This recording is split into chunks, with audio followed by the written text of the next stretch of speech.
जय श्री राम। दोस्तों, आप सभी का रामायण कथा के आज के इस भाग में स्वागत है। ऋषि अगस्त्य का आश्रम। सुतीक्ष्ण मुनि से विदा लेकर राम, सीता और लक्ष्मण ने वहां से प्रस्थान किया। मार्ग में उन्होंने निवार, कटहल, साखू, अशोक, तिनिस, चिरीबिल, महुआ, बेल, तेंदूर तथा अन्य अनेक जंगली वृक्ष देखे। विचित्र वनों, मेघमाला सदृश पर्वतमालाओं, सरिताओं तथा सरोवरों के नयना विराम दृश्यों को निरखते हुए 2 दिन महर्षि अगस्त्य के भाई के आश्रम में विश्राम करने के पश्चात वे अगस्त्य मुनि के आश्रम के निकट जा पहुंचे। उस वन का वातावरण अत्यंत मनोहर था। सुंदर विशाल वृक्ष खिली हुई लताओं से शोभायमान हो रहे थे। हाथियों द्वारा तोड़े जाकर अनेक वृक्ष पृथ्वी पर पड़े थे। वानरवृंद वृक्षों की ऊंची ऊंची शाखाओं पर अटखेलियां कर रहे थे। पक्षियों का मधुर कलरव चहुं ओर सुनाई दे रहा था। हिंसक पशु भी हिरन आदि के साथ बैरवाओं को छोड़कर कल्लोल कर रहे थे।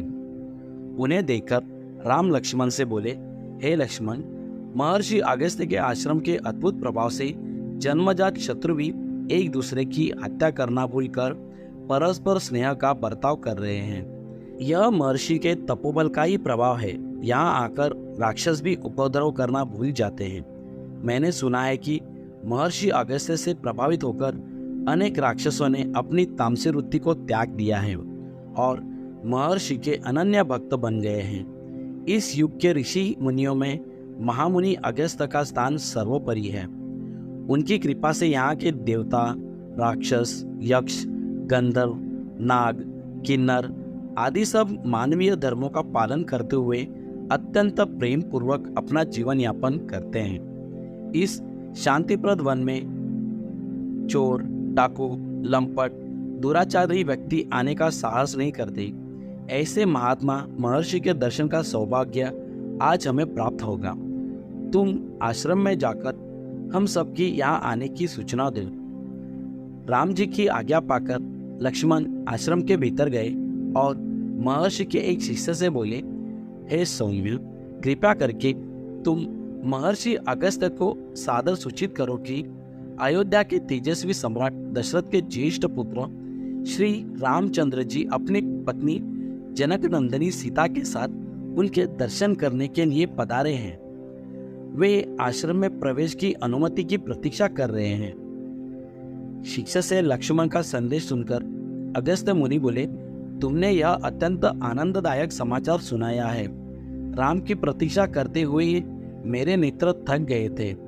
जल्दी से जाकर राम जी को सीता और लक्ष्मण के साथ मेरे पास ले आओ। शिष्य राम, सीता और लक्ष्मण को लेकर मुनि के पास पहुंचा, जो पहले से उनके स्वागत के लिए बाहर आ चुके थे।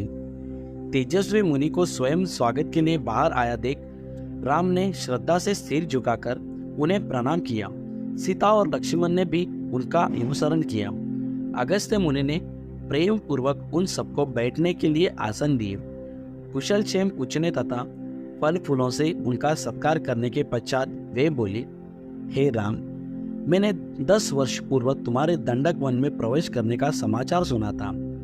उसी समय से मैं तुम्हारी प्रतीक्षा कर रहा हूँ। यह मेरा सौभाग्य है कि आज मेरी इस कुटिया में तुम जैसा धर्मात्मा, सत्यपरायण, प्रतिज्ञा पालक, पितृभक्त अतिथि आया है। मेरी कुटिया में तुम्हारे आगमन से धन्यता धन्यता हो गई है।